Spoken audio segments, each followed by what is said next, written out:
السلام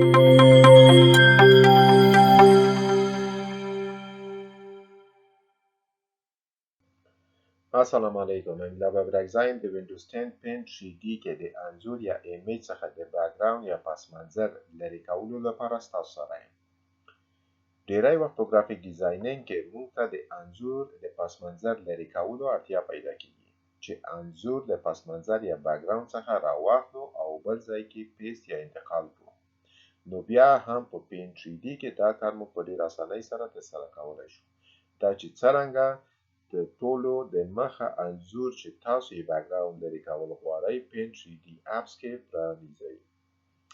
اوس زه غواړم چې دغه سړی چې د سکواټ یا پټ تمرین کوي ایسولیټ کړم او له دغه بیکګراوند څخه یې راوباسم.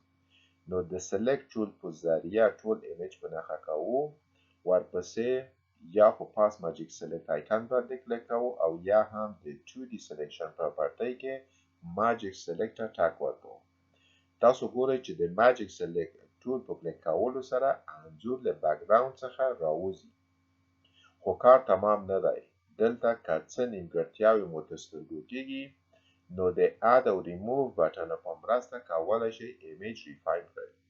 مطلب دا چې کومې برخې چې اضافي پاتې دي هغه د ریموو تڼۍ په مرسته لرې کوو، لکه دا ځینې منځنۍ برخې چې پاتې دي. په داسې حال کې چې د ریموو تڼۍ مو په نښه وي له انځور څخه یې لرې کوو، لکه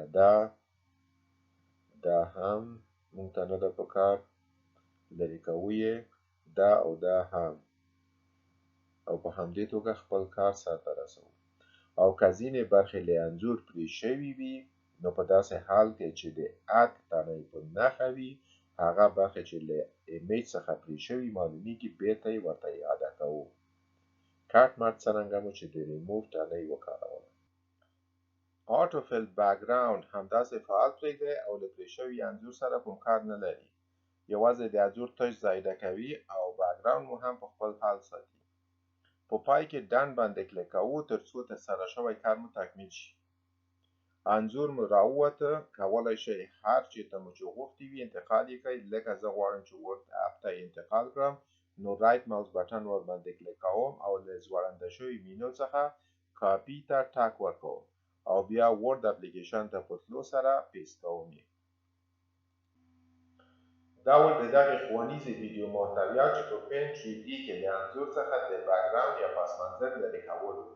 که چیرې ویډیو مو خوښه شوي نو لطفا یې لایک او شیر کړئ او که چینل ته نوي یاست سبسکرایبول مه هېروئ.